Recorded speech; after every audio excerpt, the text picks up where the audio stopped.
औज़ुबिल्लाहिमिनश्शैतानिर्रजीम बिस्मिल्लाहिर्रहमानिर्रहीम। Welcome back to free maths YouTube channel.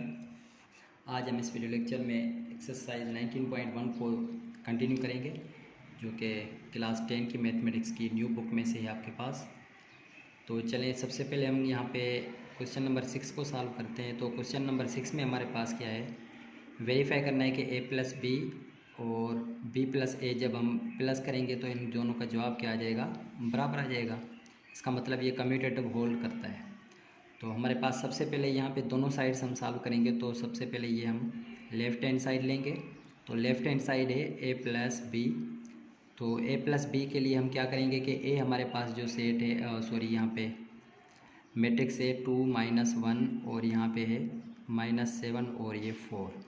फिर plus करेंगे b के साथ। तो b आपके पास जो सेट यहाँ पे मैट्रिक्स है -3 0 और 7 -4 है यहाँ पे। तो चलें, इन दोनों को अब जमा करेंगे तो हमारे पास जमा में आंसर क्या आ जाएगा, ऐड करेंगे तो ये 2 और -3 आपके पास क्या आ जाएगा, -1 आ जाएगा। उसके बाद -1 और 0 करेंगे तो ये फिर -1 आ जाएगा। और फिर -7 और 7 प्लस के कितने हो जाएंगे, 0।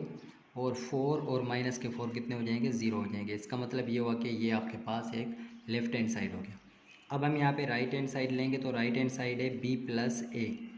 सिर्फ क्या करना है, मैट्रिक्स को शफल करना है। पहले -3 0 7 -4 और फिर हम क्या रखेंगे यहाँ पे a मैट्रिक्स। तो 2 -1 -7 और ये 4। तो इसको भी जब हल करेंगे तो ये देखिए -3 और 2 माइनस का 1 हो जाएगा, 0 और -1 माइनस का 1 ही रहेगा, 7 -7 0, 4 -4 कितने हो जाएंगे, ये भी 0। तो यहाँ पे आपके पास क्या हो गया, हमने यहाँ पे वेरीफाई कर लिया कि hands left hand side is equal to right hand side, ये प्रूव हो गया। तो सेकंड हमारे पास क्या है, इसमें ये है कि हमने क्या करना है, c - d is not equal to d - c। तो सेकंड में c - d is not equal to d - c याद कर ले कि कम्यूटेटिव सब्ट्रैक्शन में होल्ड नहीं करेगी। तो यही हम क्या करेंगे कि सॉल्व करेंगे। तो हम यहाँ पे लेंगे लेफ़्ट हैंड साइड है c - d। तो c हमारे पास देखें मैट्रिक्स क्या है, और फिर माइनस देकर फिर क्या करेंगे, d रखेंगे। तो आपके पास देखें d, तो c आपके पास देखें क्या है कि c है 3 1 और ये -4। और फिर क्या करेंगे 4 3 और 1, अगला जो है 1 4 -3। और फिर d आपके पास है 2 7 और ये -5 है। और फिर -2 1 0 है आपके पास, और ये 6 3 4 है। तो देखिए सब्ट्रैक्शन में भी सेम तरीके से जैसे हम ऐड करते आ रहे हैं, तो इसमें भी क्या करेंगे, फर्स्ट में से फर्स्ट सब्ट्रैक्ट, 3 में से -2 कर दे तो 1 बचेगा, 1 में से 7 माइनस कर दे तो माइनस के 6 बचेंगे, -4 माइनस इंटू माइनस प्लस के 5 हो जाएंगे, और तो प्लस के 1 बच जाएंगे। इसी तरीके से 4 में से माइनस इंटू माइनस प्लस के 2 हो जाएंगे, 4 और 2 कितने हो जाएंगे, 6 हो जाएंगे। 3 -1 करेंगे तो 2, और 1 में से -0 करेंगे तो 1 ही रहेगा, 1 में से -6 करें तो -5, 4 में से -3 करें तो ये 1, -3 में से -4 करें तो -7 हो जाएंगे। तो अब हम यहाँ पे क्या करेंगे कि लेफ़्ट हैंड हो गया। अब यहाँ पे राइट हैंड साइड लेंगे। तो राइट हैंड साइड में क्या है आपके पास, d - c है। तो d - c में क्या करना है कि इनके मैट्रिक्स जो है वो क्या करेंगे, इसमें शफल कर देंगे। सबसे पहले ये लिखेंगे 2 7 -5 -2 1 और ये 0 6 3 और ये 4। फिर क्या करेंगे, ये फर्स्ट वाला अब यहाँ पे लिखेंगे। तो 4 3 और ये 1 1 4 और ये -3। तो ये d - c जो आपके पास है वो क्या बन जाएगा आपके पास, ये 2 -3 माइनस का 1, 7 में से माइनस के 1 कर दें तो ये 6 हो जाएंगे, माइनस ये 5 माइनस इंटू माइनस प्लस के 4 तो माइनस के 1 बच जाएंगे, -2 और -4 माइनस के 6, 1 और -3 माइनस के 2, 1 और -1 करेंगे तो माइनस का 1, 6 -1 कर दें तो ये 5 हो जाएंगे, 3 -4 कर दें तो माइनस का 1 बचेगा, 4 माइनस इंटू माइनस प्लस के 7 हो जाएंगे। तो यहाँ पे हम लिखेंगे हैंड्स, यहाँ पे आपके पास जो है left hand side is not equal to right hand side. हमने यही तो प्रूव करना था कि ये बराबर नहीं है। तो चले हम क्वेश्चन नंबर 7 की तरफ चलते हैं। क्वेश्चन नंबर 7 है, इसमें भी प्रूव करना है कि A B is not equal to B A. इसमें कम्यूटेटिव प्रॉपर्टी होल्ड नहीं करेगी, याद कर लेना आप। तो सबसे पहले हम क्या करेंगे कि लेफ़्ट हैंड साइड लेंगे। तो लेफ़्ट हैंड साइड है आपके पास ए बी। तो ए बी मैट्रिक्स आपके पास दो हैं, सबसे पहले ए और दूसरा क्या है बी। तो इन दोनों को क्या करेंगे, मल्टीप्लिकेशन करेंगे हम। तो ए आपके पास देखिए क्या है, 7 में आपके पास है 8 2 1, और दूसरा आपके पास देखिए क्या है कि 2 1 2 हो जाएगा। और उसके बाद ये जो है 2 3 0, आप यहाँ बुक में से भी देख सकते हैं। और फिर आपके पास बी जो है वो है 1 4 4, और ये 2 5 7, और इसी के साथ 0 -4, और आपके पास है ये 3। ऑलरेडी मल्टीप्लिकेशन में आपको समझा के आया हूँ, तो ए बी डायरेक्ट में हल करूँगा। ए बी में कैसे करेंगे हम, सबसे पहले ये जो रो है इस कॉलम के साथ 8 1 ज़ा 8 हो जाएंगे, और 2 2 ज़ा 4 हो जाएंगे, और इसी के साथ 1 0 के साथ तो 0 हो जाएगा, ठीक है। इसी के साथ 8 4 ज़ा 32 हो जाएंगे, प्लस में 4 5 ज़ा 10 हो जाएंगे, 1 4 ज़ा -4, 8 4 ज़ा 32 हो जाएंगे, और 2 7 ज़ा 14 हो जाएंगे आपके पास, और 1 3 ज़ा 3 हो जाएंगे आपके पास। तो अब नीचे आ जाएं, 2 1 ज़ा 2, और ये 1 2 ज़ा 2 हो जाएंगे आपके पास, और 2 0 के साथ तो ये 0 हो जाएगा। फिर 2 को 4 के साथ मल्टीप्लाई करें 8, 1 को 5 के साथ तो ये 5 ही रहेगा, 2 को -4 के साथ करें तो -8 रहेगा। 2 4 ज़ा 8 हो जाएंगे, और फिर 2 से 1 7 ज़ा 7 हो जाएंगे आपके पास, और 2 3 ज़ा 6 हो जाएंगे आपके पास। तो इसी तरीके से लास्ट हमारे पास है, तो 2 1 ज़ा 2 हो जाएंगे, और 3 2 ज़ा 6 हो जाएंगे। इसको 0 के साथ तो ये 0। उसके बाद 2 4 ज़ा 8 हो जाएंगे, 3 5 ज़ा 15 हो जाएंगे आपके पास, और 0 4 ज़ा माइनस के कितने हो जाएंगे, 0 को 4 के साथ करेंगे तो ये 0 हो जाएंगे, ठीक है। 2 4 ज़ा 8 हो जाएंगे, 3 7 ज़ा 27 हो जाएंगे, और 0 3 ज़ा 0 हो जाएगा। तो अब आपके पास ये ए बी का जो जवाब आ गया अभी ये है कि 8 4 12 हो जाएंगे, 2 और 2 4 हो जाएंगे, 4 ये 8 हो जाएंगे। यहाँ से 32 में से यहाँ पे 6 बच जाएंगे, 38 हो जाएंगे, 32 और 38 हो जाएंगे। इसी के साथ हम क्या करेंगे, 32 और इनको जमा करें तो ये कितने हो जाएंगे, 46 49 हो जाएंगे आपके पास। तो ये 49 आपके पास। अच्छा, यहाँ पे आपके पास 8 में से 8 बाकी आपके पास 5, 8 5 7 15 21 हो जाएंगे। नीचे 8 और 15 23 हो जाएंगे, 8 और ये कितने हो जाएंगे, 29 हो जाएंगे। तो चलिए अब यहाँ पे हम क्या कर रहे हैं कि राइट हैंड साइड ले रहे हैं। तो राइट हैंड साइड में मैं क्या करूँगा, राइट हैंड साइड है बी ए, तो बी ए में मैं डायरेक्ट मल्टीप्लाई कर रहा हूँ। अब ये उलट कर दूँगा, अब ये जो है पहले रखूँगा मैं और ये बाद में रखूँगा। ये आप रख लेना, मैं डायरेक्ट इसको मल्टीप्लाई कर रहा हूँ। तो ये रो जो है इस कॉलम के साथ अब करेंगे, तो 1 8 ज़ा 8 हो जाएंगे, ठीक है। और 4 2 ज़ा कितने हो जाएंगे, 8 हो जाएंगे, और इसके साथ 4 2 ज़ा 8 हो जाएंगे यहाँ पे। इसी के साथ यही रो है इस सेकंड वाले कॉलम के साथ करेंगे, तो 1 2 ज़ा 2 हो जाएंगे आपके पास, ठीक है। और फिर आपके पास ये जो आपके पास 4 है, 4 1 ज़ा 4 हो जाएंगे, और इसी के साथ ये आपके पास क्या है, 4 है, तो 4 3 ज़ा 6 हो जाए 12 हो जाएंगे। इसी तरीके से हम क्या करेंगे, यही आपके पास रो है, 1 1 ज़ा 1 हो जाएगा, और फिर आपके पास 4 2 ज़ा 8 हो जाएगा, और फिर 4 0 ज़ा 0 हो जाएगा। तो ये आपके पास मिल गया। अब ये सेकंड रो 2 8 ज़ा 16 हो जाएंगे आपके पास, ठीक है। कॉलम के साथ करवाएंगे 2 8 ज़ा 16, और फिर हम क्या करेंगे, 5 है तो 5 को किसके साथ करेंगे, 2 के साथ, 5 2 ज़ा 10 हो जाएंगे। इसी के साथ 7 को करेंगे तो 7 को 2 के साथ करेंगे तो 14 हो जाएंगे। इसी को 2 के साथ करें तो आपके पास कितने हो जाएंगे, 4। और फिर क्या करेंगे, 5 को 1 के साथ 5, और इसी के साथ फिर क्या करेंगे कि आपके पास 7 3 ज़ा 21। तो इसी तरीके से हम क्या करेंगे, मल्टीप्लाई करते जाएंगे तो आपके पास अब ये जो आंसर आ जाएगा, मैंने यहाँ पे थोड़ी मल्टीप्लिकेशन रेडी की है, तो 8 24 हो जाएंगे। यहाँ से 16 और 14 आपके पास 30, और ये 10 40 हो जाएंगे। यहाँ से माइनस के 2, यहाँ देखिए 6 और ये 12 कितने हो जाएंगे, 18 हो जाएंगे। यहाँ से कितने हो जाएंगे आपके पास 25 30 हो जाएंगे, और यहाँ से आपके पास 5। अच्छा, 1 8 9 हो जाएंगे, 2 और ये कितने 12, और ये माइनस के 8। तो अब यहाँ पे देखें कि हम यहाँ पे लिखेंगे कि hands left hand side is not equal to right hand side. तो ये हमारे पास इसका क्वेश्चन नंबर 7 का भी ये प्रूव हो गया। तो चलते हैं अब क्वेश्चन नंबर 8 की तरफ। तो देखें 8 में हमारे पास मैट्रिक्स मिले हुए हैं, तो हमने फाइंड क्या करना है, 2a minus 3b plus 4c करना है। तो ये बिल्कुल आसान है। इसमें हमने क्या करना है कि सबसे पहले ये हमने बनाना है, ठीक है। तो ये हो जाएगा 2a माइनस 3b और ये प्लस 4c। तो सबसे पहले यहाँ पे 2 के साथ फिर क्या करेंगे, a मैट्रिक्स रखेंगे -3 और 0 7 -4।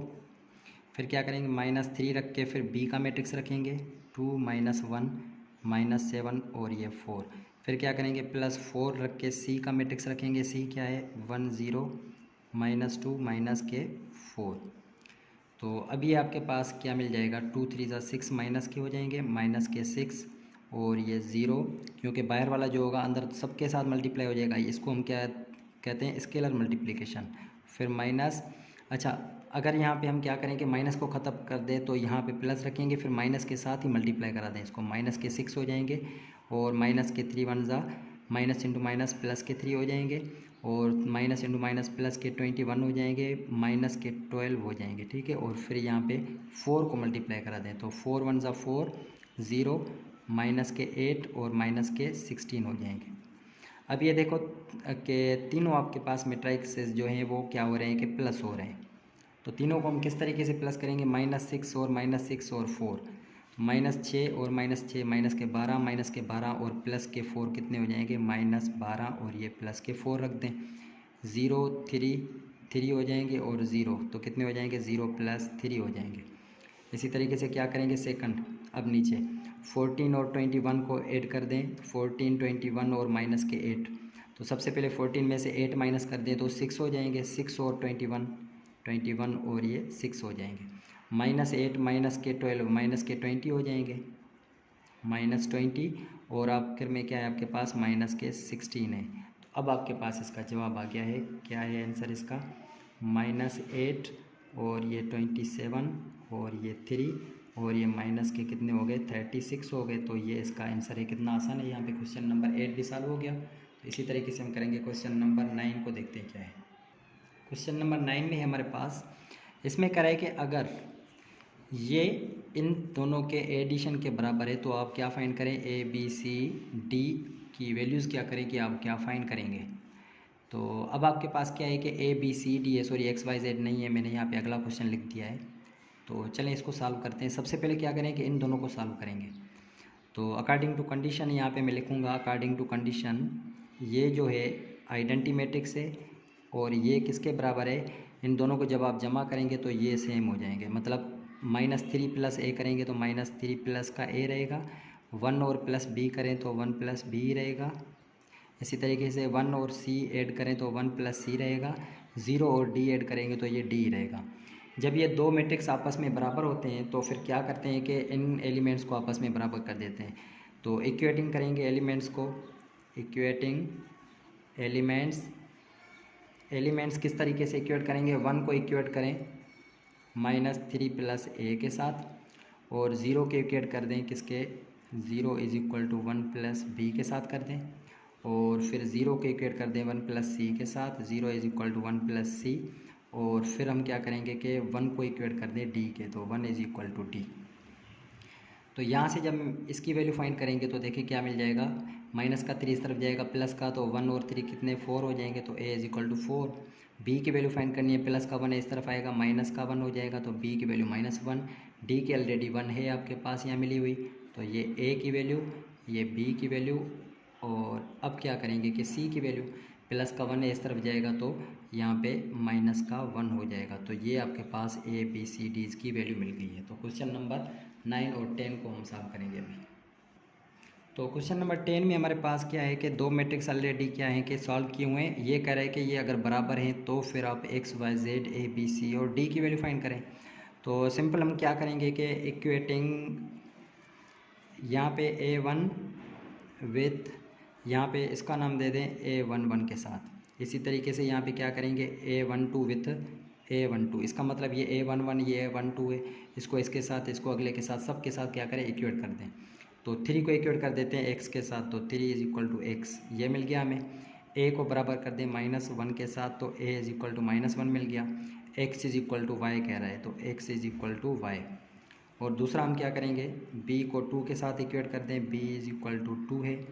और 0 इज इक्वल टू 0 को छोड़ दें, सी इज इक्वल टू 3 कर दें, सी को इक्वेट कर देते हैं 3 के। इसी तरीके से 2 इज इक्वल टू जेड, इसका मतलब है कि जेड इज इक्वल टू 2 मिल गया। इसी तरीके से 3 इज इक्वल टू 3 है। इसी तरीके से डी इज इक्वल टू 2 कर दें आप, डी इज इक्वल टू 2। सबकी वैल्यू मिल गई है, ए बी सी डी की, जेड की, एक्स की। एक्स कह रहा है कि वाई के बराबर है, इसका मतलब कि अगर वाई की वैल्यू चाहिए तो Y is equal to X की वैल्यू क्या है, 3 है। तो अब आपके पास इन सब का आंसर यहाँ पे मिल गया। तो क्वेश्चन नंबर 11 को देखते हैं क्या करें उसमें। क्वेश्चन नंबर 11 में कह रहा है कि find product if possible. 3 matrix मिले हुए हैं, तो इनमें से आपने क्या करनी है, प्रोडक्ट फाइंड करनी है। सबसे पहले देखें ए बी की, देखें मल्टीप्लिकेशन कर सकते हैं। तो देखें ए और बी में क्या होने चाहिए कि फर्स्ट के जो आपके पास क्या होते हैं, जो कॉलम होते हैं, और सेकंड की जो रो होती है वो बराबर होनी चाहिए। तो देखिए फर्स्ट में कॉलम 2 हैं और इस बी में क्या है कि रो 2 हैं। इसका मतलब ये हुआ कि ए बी को हम क्या कर सकते हैं कि ए बी पॉसिबल है, इसको हम सॉल्व कर सकते हैं। उसके बाद बी के आप कॉलम देख लें कि बी के कॉलम कितने, 1 2 3 हैं। इसकी रोज़ कितनी है, सी की 1 2 3 है। इसका मतलब कि बी सी भी आप कर सकते हैं। चलें ए और सी को देखें, कर सकते हैं। ए के कॉलम देखेंगे आप, ए के कॉलम कितने हैं, 1 2 कॉलम। सी में रोज़ कितनी है, उतनी ही कॉलम के बराबर होनी चाहिए। इसमें 2 कॉलम है तो इसमें 2 रो होनी चाहिए, 1 2 3 है। इसका मतलब कि ये पॉसिबल नहीं है।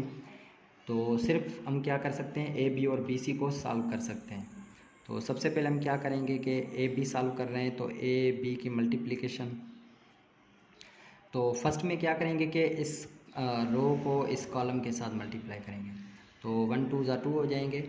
और फिर ये 2 इंटू 1 माइनस के 2 हो जाएंगे, तो यहाँ पे माइनस के 2 हो गए। इसी तरीके से 1 को फिर 1 के साथ कर दें तो 1 हो जाएगा। -2 को 0 के साथ कर दें तो ये 0 हो जाएगा। फिर 1 को 0 के साथ तो ये 0 हो जाएगा। -1 into -1 minus into minus plus के 2 हो जाएंगे। अच्छा, अब नीचे यहाँ पे हम क्या करेंगे कि ए बी है, तो इसमें ऊपर रो के साथ सब कॉलम कर दिया। अब नीचे वाली रो है, 3 2 ज़ा 6 हो जाएंगे और 1 1 ज़ा 1। इसी तरीके से 3 1 ज़ा 3 हो जाएंगे और 1 को 0 के साथ करेंगे तो 0। इसी के साथ 3 0 ज़ा 0 और फिर 1 को -1 के साथ तो -1 आ जाएगा। तो अब आपके पास ए बी की मल्टीप्लिकेशन जो मिल गई है वो 2 - 2 0। 1 को ऐड कर दे 0 में तो 1 2 और ये सेम रहेंगे। 6 1 7 हो जाएंगे और ये 3 और ये आपके पास -1। तो ये इसकी ए बी की मल्टीप्लिकेशन। तो इसी तरीके से हम क्या करेंगे, बी और सी की मल्टीप्लिकेशन करेंगे। तो बी सी की मल्टीप्लिकेशन में क्या करेंगे, इसी तरीके से हम सॉल्व करेंगे। बी में जो आपके पास क्या है कि रो कंप्लीट इसके कॉलम के साथ, तो फिर क्या करेंगे आपके पास देखें कि बी आपके पास 2 0 के साथ करेंगे तो ये 0 हो जाएगा। फिर हम क्या करेंगे कि 1 को -1 के साथ तो ये माइनस का 1 रहेगा। इसी को 0 के 3 के साथ करेंगे तो ये 0 रहेगा। इसी तरीके से क्या करेंगे हम, ये कंप्लीट हो गई इस कॉलम के साथ सेम 2 1 ज़ा -2, ठीक है। उसके बाद फिर ये क्या करेंगे, 1 को 0 के साथ तो ये हो जाएगा 0। इसी के साथ फिर 0 को हम क्या करेंगे 1 के साथ तो ये भी हो जाएगा 0। तो चलें इस रो को फिर अगले कॉलम के साथ 2 2 ज़ा 4 हो जाएंगे। इसी के साथ 1 4 ज़ा -4 हो जाएंगे। इसी के साथ 0 को 2 के साथ करेंगे तो ये 0 हो जाएगा। अब ये नीचे आ जाए, 1 को 0 के साथ कर दें तो ये 0। इसी के साथ फिर 0 को -1 के साथ तो ये भी 0। इसी के साथ -1 को 3 के साथ कर दें तो -3 हो जाएंगे, ठीक है। अब क्या करेंगे कि ये नीचे वाली जो रो है सेकंड कॉलम, तो 1 1 ज़ा -1 हो जाएंगे। 0 को आप क्या करेंगे 0 के साथ तो ये मिल जाएगा 0। और फिर -1 को 1 के साथ करेंगे तो ये -1। फिर 1 को 2 के साथ कर दें तो ये 2 रहेगा। 0 को 4 के साथ तो ये 0 और उसके साथ -1 को 2 के साथ कर दें तो ये -2 रहेगा। अब देखें कि इसमें आंसर क्या आएगा। हम यहाँ पे आंसर रखेंगे, ये -1 बचेगा, यहाँ पे ये -2 रहेगा और फिर ये यहाँ पे 0 0 हो जाएंगे आपके पास। अब नीचे क्या आ जाएंगे, -3 रहेंगे और ये माइनस के कितने हो जाएंगे 2 रहेंगे और ये 2 2 कैंसिल आउट, यहाँ पे 0। तो ये देखें कि इसमें मल्टीप्लिकेशन जो कह रहा था पॉसिबल है वो आप करें। तो यहाँ तक सिर्फ आपके पास क्या थे कि ए बी और बी सी की पॉसिबिलिटी थी, लेकिन दूसरे आप नहीं कर सकते। तो चलते हैं क्वेश्चन नंबर 11 12 की तरफ। इसका क्वेश्चन नंबर 12 हमारे पास, इसमें करेंगे find the product of these matrices. तो प्रोडक्ट हम कैसे करेंगे, इसको लेट कर लेते हैं। ए है मैट्रिक्स और दूसरा क्या है, बी है। मिसाल के तौर पे नाम ना दे तब भी ठीक है, कोई मसला नहीं है, लेकिन मैं यहाँ पे क्या कर रहा हूँ कि नाम दे रहा हूँ, ठीक है। तो ये पूरी रो कॉलम के साथ मल्टीप्लाई, तो 1 2 ज़ा 2 हो जाएंगे।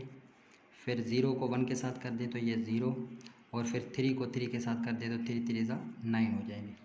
इसी तरीके से क्या करेंगे फिर अगले कॉलम के साथ, 1 को 2 के साथ कर दें तो ये 2, 0 को 3 के साथ तो ये 0, और 3 को 2 के साथ कर दें तो ये कितने हो जाएंगे, 6 हो जाएंगे। तो फिर 1 को 0 के साथ कर दें तो ये 0, फिर 0 को 2 के साथ कर दें तब भी ये 0, और 3 को 0 के साथ कर दें तब भी ये 0 मिल जाएगा। चलें नीचे वाले कॉलम और रो की तरफ चलते हैं। 2 को 2 के साथ तो कितने हो जाएंगे, 4। इसी के साथ हम क्या करेंगे कि 1 को 1 के साथ तो ये क्या हो जाएगा, 1 ही रहेगा। 2 को 3 के साथ कर दें तो ये 6 रहेगा। 2 को 2 के साथ कर दें तो ये 4, 1 3 ज़ा 3, और 2 2 ज़ा 4 हो जाएंगे आपके पास यहाँ पे। इसी तरीके से हम क्या करेंगे कि आगे 2 को 0 के साथ 0, फिर 1 को 2 के साथ तो ये रहेगा 2, और फिर यहाँ पे क्या करेंगे 2 को 0 के साथ यहाँ पे रहेगा 0। अब यहाँ लास्ट में आपके पास 1 को 2 के साथ कर दें तो 2, 3 को 1 के साथ कर दें तो ये 3, और 1 को 3 के साथ कर दें तब भी ये 3। 1 को 2 के साथ कर दें मल्टीप्लाई 2, और फिर 3 3 ज़ा कितने हो जाएंगे, 9, और फिर 1 को 2 के साथ कर दें तब भी ये 2 रहेगा। इसी के साथ 1 को 0 के साथ कर दें 0, 3 को 2 के साथ कर दें तो ये 6, और फिर 1 को 0 के साथ कर दें तो ये 0। तो ये देखिए आपके पास मल्टीप्लिकेशन में आपके पास, अब इसको इस तरह भी लिख सकते हैं आप। तो 2 और 9 कितने हो जाएंगे, 11 हो जाएंगे, और ये 5 और 6 कितने हो जाएंगे, 11 हो जाएंगे, और ये 6 और 2 कितने हो जाएंगे, 8 हो जाएंगे। 2 और 6 कितने हो जाएंगे, 8 हो जाएंगे। 4 और 4 8, और 3 11 हो जाएंगे। 2 9 11, और ये 13 हो जाएंगे आपके पास। यहाँ पे ये हो जाएंगे 0, नीचे 2, और ये यहाँ पे 6। तो ये अब आपके पास इसका आंसर आ गया। तो यहाँ तक हमने क्वेश्चन नंबर 12 तक सॉल्व कर लिए। तो अब हम यहाँ पे चलेंगे क्वेश्चन नंबर 13, 14 और 15, इसके बाकी 2 रहते हैं। तो इंशाल्लाह अगली वीडियो में इसको सॉल्व करेंगे। अगर आपको प्लीज़ वीडियो अच्छी लगी है तो चैनल को सब्सक्राइब करें, लाइक और कमेंट दोस्तों के साथ शेयर भी करें। तब तक के लिए इजाज़त दीजिए, अल्लाह हाफ़िज़।